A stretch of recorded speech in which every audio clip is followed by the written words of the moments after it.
क्या बात है। हम लोग श्रवण कर रहे थे गंगा महारानी के बारे में बंधुओं। इसीलिए एक बात पूछूं आपसे, शंकर जी के बड़े पुत्र का नाम क्या है? कार्तिकेय। माता जी का नाम क्या है?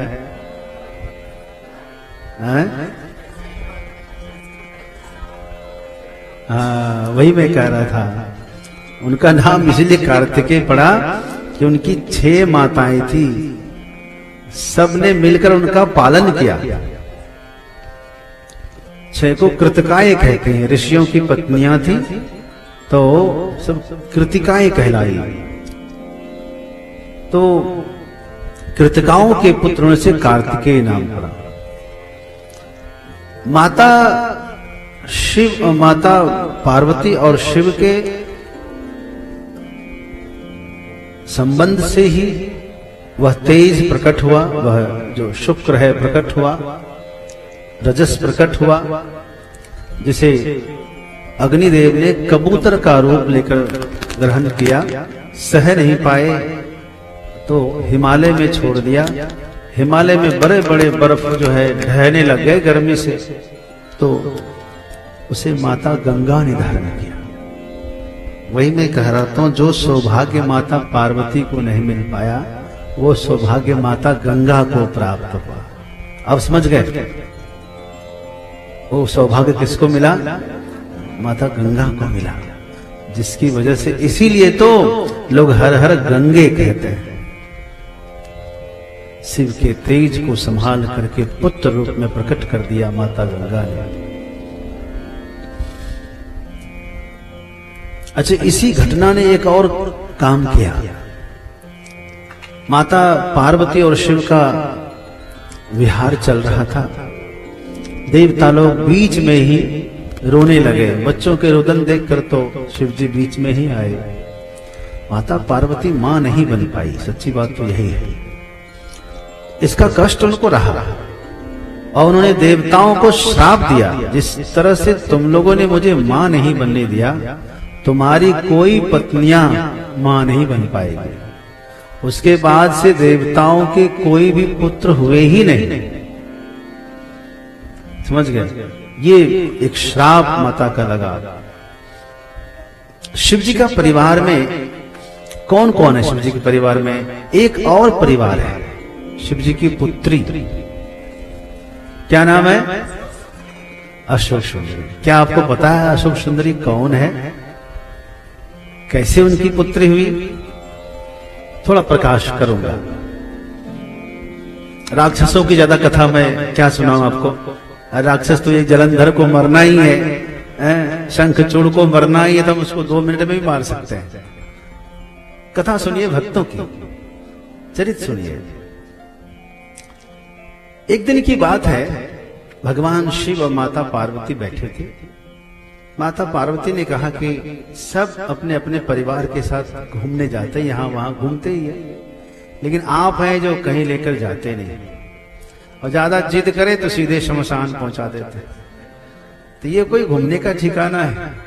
तो कहाँ घूमना चाहती हो? अरे जहाँ पुष्प हो, बगीचे हो, गार्डन हो, बाग बगीचे हो, उद्यान हो। आज भी लोग ऐसे पसंद करते हैं घूमने ऐसी जगह। तो शिव जी ने सोचा कि सबसे अच्छा बगीचा कहाँ है, सबसे अच्छा पार्क कहाँ है भाई? तो पता लगा कि स्वर्ग में है। उसका नाम क्या है? उसका नाम है नंदन वन। नंदन वन सुनाएंगे आपको। क्या बात है। कुछ भजन तो ऐसे आते मेरे इधर पीछे से हिलोड़े लेते, जल्दी खाओ जल्दी खाओ। तो नंदनवन शिव जी माता पार्वती को लेकर घुमाने के लिए निकले और घुमा रहे हैं। समस्त देवियां उसी वन में घूमने के लिए आती हैं। आज उसी वन में हमारी मैया पहुंची है, जगदम्बा पहुंची है पहली बार नंदनवन। तो शिव जी से पूछती, ये क्या है? ये चंदन है। ये कौन सा पेड़? ये अगर है। ये कौन सा तगर है? ये कौन है? चंपा है, चमेली है। सब नाम सुनाए जा रहे हैं। पद्मराग है, ये कौन है? पराग है, ये कौन है? सुगंधा है, ये कौन है? महागंध है। होते होते पहुंच गए कल्प वृक्ष के पास। कहां पहुंच गए? आखिर में पूछ ही लिया। जोरदार छायादार वृक्ष देखा, बड़ा भव्य और सुंदर सुगठित। तो पूछ लिया माता ने कि ये सुंदर वृक्ष ये कैसा है महादेव? शिव जी ने कहा कि इसको कल्प वृक्ष कहते हैं। कल्प वृक्ष कहते हैं, हाँ।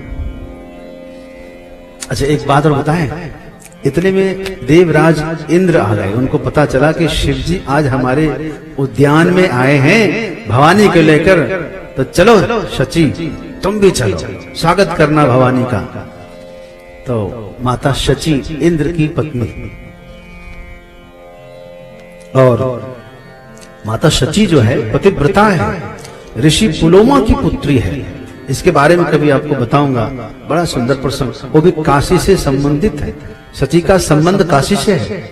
अभी इस प्रसंग के बाद यदि याद रहा तो सुना दूंगा मैं। तो शची महारानी और देवराज इंद्र वहीं आ गए और पहुंच गए उसी जगह। कहां? कल्प वृक्ष की छाया में।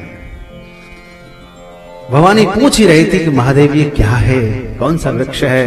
शिवजी सुना ही रहे थे। इतने में हमें सुनाइए कि इस वृक्ष की खूबियां क्या क्या है, इसकी अच्छाई क्या है, विशेषता क्या है, इंपॉर्टेंस क्या है इसमें।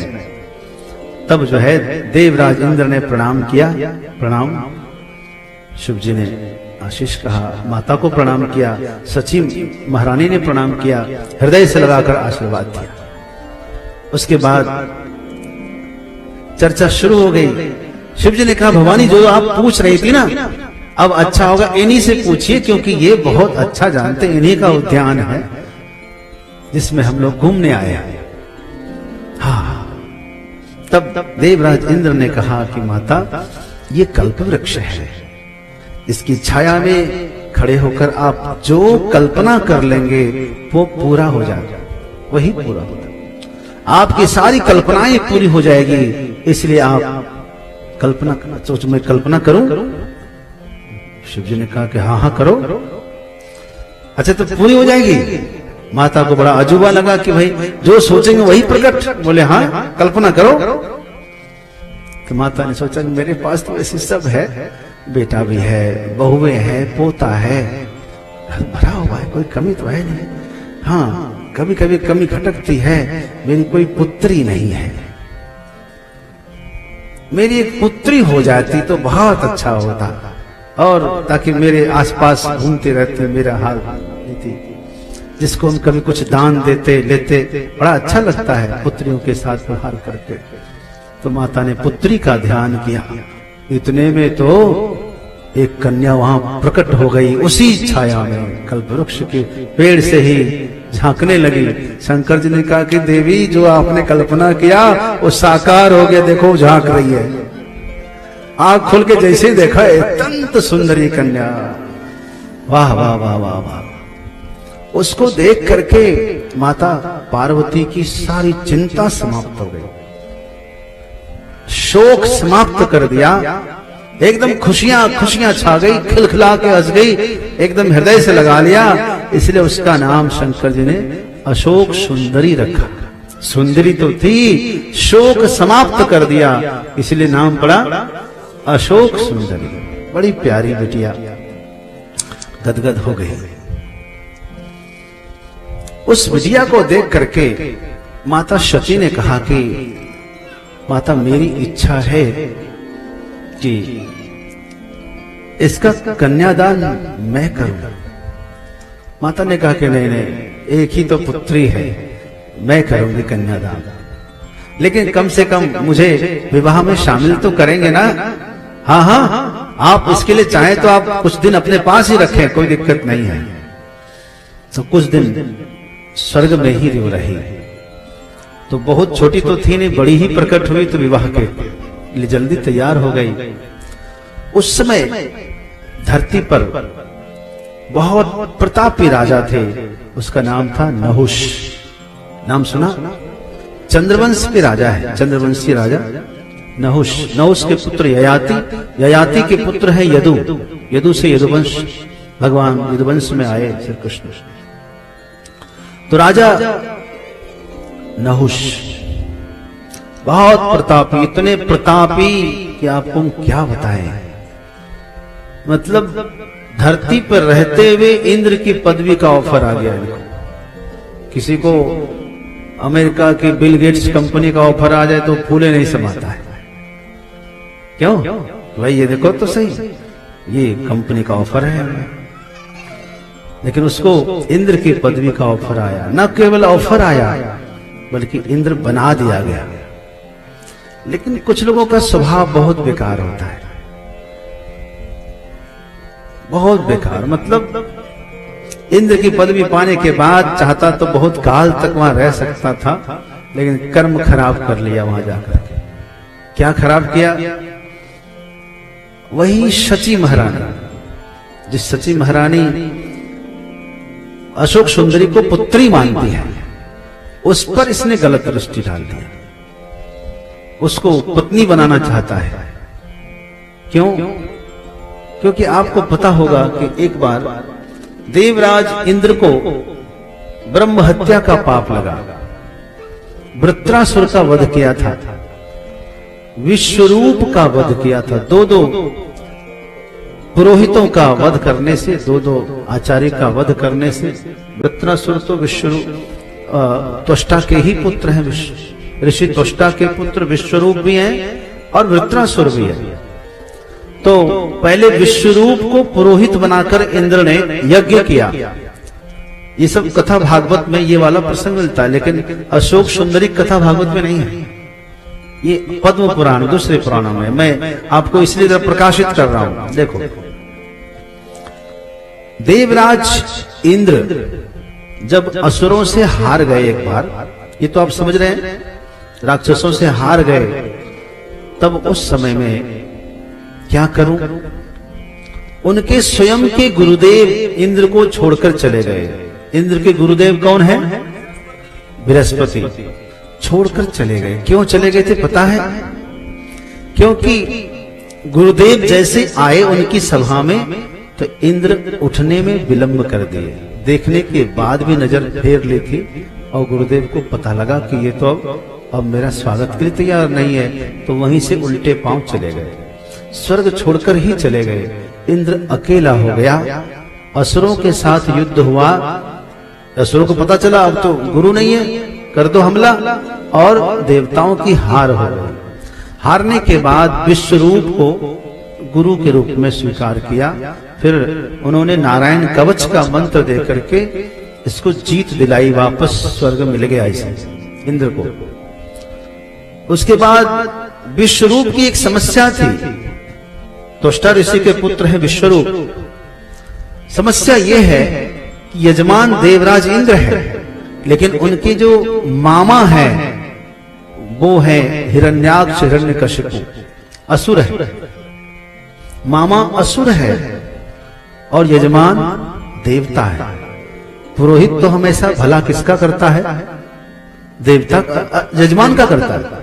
क्योंकि पुरोहित का मतलब ही क्या है, क्या होता है? जो पूर्व यानी सामने वाले का जो हित करे, पुरस्य हितम, वह पुरोहित होता है। तो इंद्र की तो दिन रात उन्नति होने लगी, असुर क्षीणता को प्राप्त होने लगे। तो एक दिन असुरों ने बैठक किया कि हमारे तो लगता है नाश ही हो जाएगा, हम बचेंगे ही नहीं। किसी ने कहा, अरे तुम्हारा भांजा ही तो सब कर रहा है, एक बार उनसे मिलते क्यों नहीं? तो हिरण्यकशिपु ने आकर कान में कहा कि भांजे क्या चाहते हो, हम सब खत्म हो जाएं? अरे नहीं मामा, हम क्यों चाहेंगे? तो अपने यजमान की भलाई में मामा लोगों को मत भूल जाना।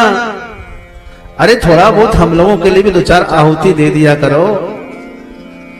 कहा ठीक है, वैसे नियम तो ये नहीं कहता है। सारा हवन सामग्री कौन दे रहा? यजमान। दक्षिणा कौन दे रहा? यजमान। और हवन आप आहुति देंगे अपने मामा के लिए, तो गलत तो था, लेकिन चलो परिवार के मोह में कर दिया। इंद्र को पता चला तो इंद्र ने उसकी हत्या कर दी। किसकी? पुरोहित की। विश्वरूप की हत्या कर दी। तो इंद्र को ब्रह्म हत्या लगी। लेकिन ऋषियों ने, संतों ने मिलकर समझौता करा दिया। तो फिर त्वष्टा ऋषि ने बड़ा क्रोध किया इंद्र के ऊपर। एक तो पहले पुरोहित बना के ले गया, फिर मार भी दिया। तो इंद्र को मारने के लिए त्वष्टा ने वृत्रासुर को प्रकट किया, यज्ञ की वेदी से प्रकट किया। और वृत्रासुर से इंद्र ने संधि कर लिया। संधि करने के बाद वे वृत्रासुर को मिटाने की चेष्टा में लगे रहे। एक दिन दधीचि ऋषि की हड्डी से वज्र बनाया और वृत्रासुर से संग्राम छेड़ दिया। आखिर में वृत्रासुर को भी उसने मार ही दिया। वृत्रासुर मरने के बाद ब्रह्म हत्या एकदम साक्षात इंद्र के सामने आ गई। इंद्र भागने लगा। भागते भागते जाकर एक सरोवर में कमल के नाल में छिपा है। इधर इंद्र के बिना स्वर्ग चलेगा कैसे, साम्राज्य चलेगा, संसार कैसे चलेगा। तब उस समय धरती के राजा नहुष को स्वर्ग लेकर गए। जब नहुष इंद्र बन गया तब इसका ध्यान गया शची पर। सब मेरी सेवा में आ गई है, वो क्यों नहीं आई। तब महारानी शची ने गुरुदेव से सलाह लिया। गुरुदेव ने कहा तुम ऐसा कहो। क्या कहा कि हम तैयार हैं, लेकिन आपको मुझे लेने के लिए आना होगा यहाँ। और आप आना ऐसे विमान में बैठकर जिस विमान में आज तक कोई बैठा ना हो। ऐसे वाहन से आना जिस वाहन से आज तक कोई आया ही ना हो। अब ऐसे ब्रांड का वाहन कौन सा होगा भाई, सोचने लगे। हाथी पर, घोड़े पर, सब पर कोई न कोई बैठा हुआ है। ऐसा कौन वाहन होगा। किसी ने कहा कि ऐसा करो, एक पालकी बनाओ। बोले पालकी में तो सब बैठते हैं। नहीं बैठते हैं, लेकिन पालकी में लोग किसको लगाते हैं, आदमी को लगाते होंगे, चाहे घोड़े को लगा जिसको लगाते होंगे। लेकिन किसी ने सप्त ऋषियों को लगाया क्या पालकी में। बोले नहीं लगाया।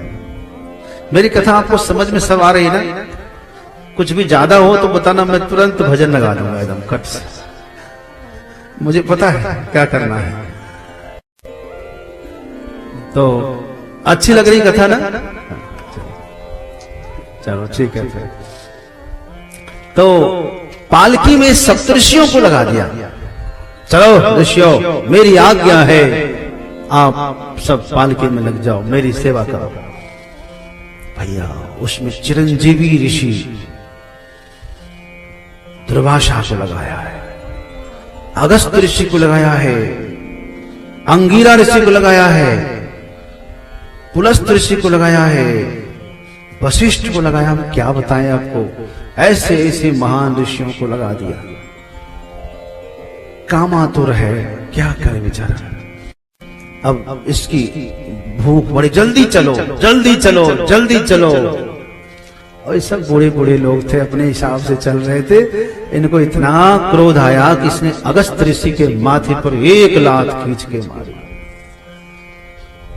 सबको लगा कि ये बहुत अत्याचार हुआ है।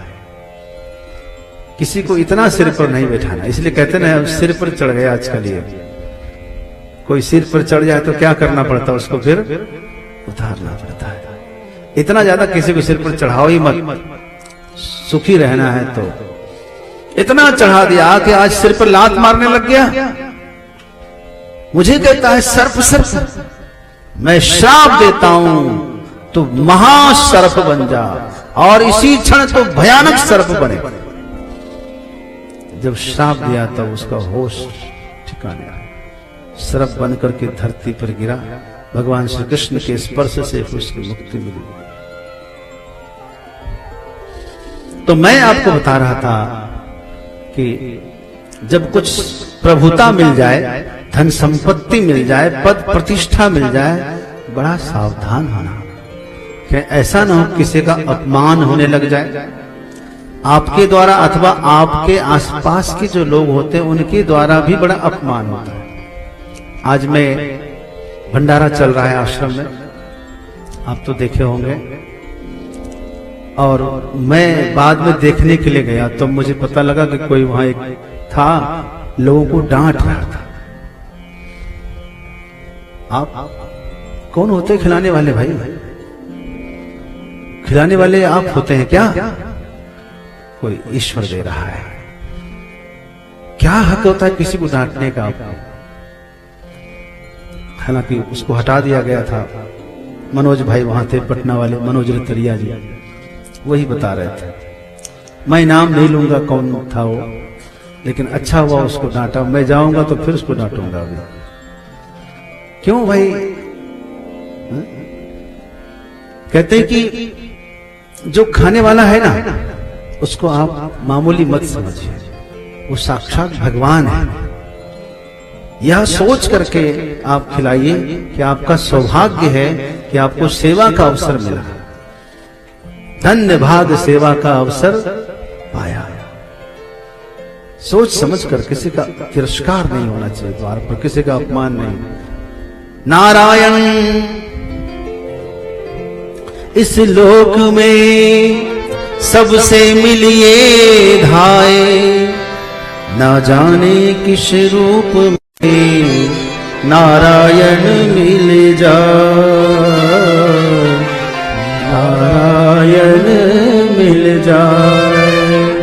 न जाने काशी है किस रूप में हमारे शंकर जी स्वयं आ जाए भोजन पाने के लिए। समझो? तो कभी भी भूल से भी जब आप भंडारा वगैरह करें तो बिल्कुल सावधान रहें कि कोई किसी का तिरस्कार ना हो जाए। क्या पता, न कपड़े से जज करना, गंदे कुचैले इसी रूप में मेरे भगवान आ सकते हैं। कोट पैंट रूप में आए कि ना आए, लेकिन अक्सर सामान्य वेशभूषा में ही प्रभु आते हैं। इसलिए ऐसे लोगों का बहुत आदर करना चाहिए। कोई पागल के समय बहुत प्रेम से, सावधानी से उसको बुलाकर जरूर खिलाना चाहिए, क्योंकि आएंगे तो इसी तरह के रूप में आएंगे। यह सोच करके आदर करना चाहिए।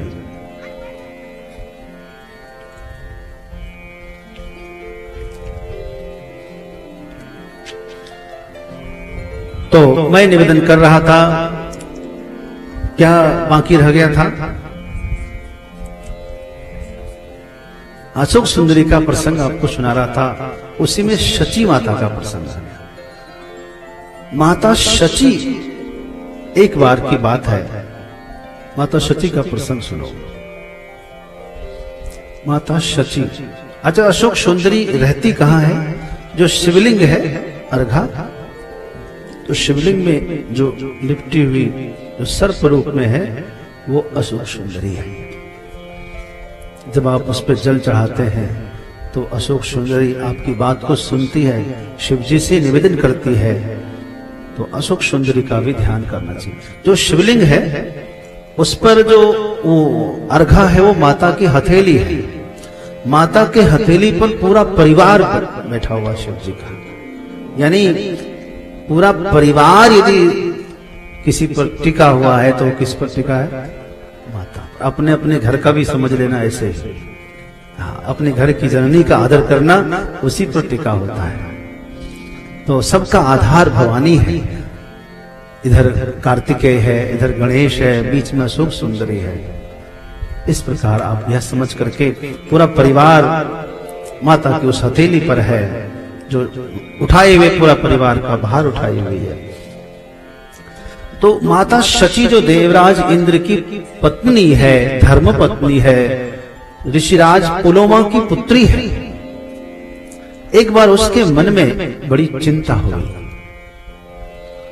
चिंता इस बात की हुई कि हर बार असुर देवताओं को पराजित कर देते हैं और हमारे पतिदेव बेघर हो जाते हैं। कहां कहां भटकना पड़ता है, कंदराओं में गुफाओं में जाकर छिपकर गुजारा करना पड़ता है। जब पति का ही स्थान स्थिर नहीं है तो पत्नी की क्या दशा होगी। इसलिए नारी को क्या करना चाहिए यह जानने के लिए स्वयं माता शची काशी पधारी। कहां पधारी? काशी की महिमा अद्भुत है भाई।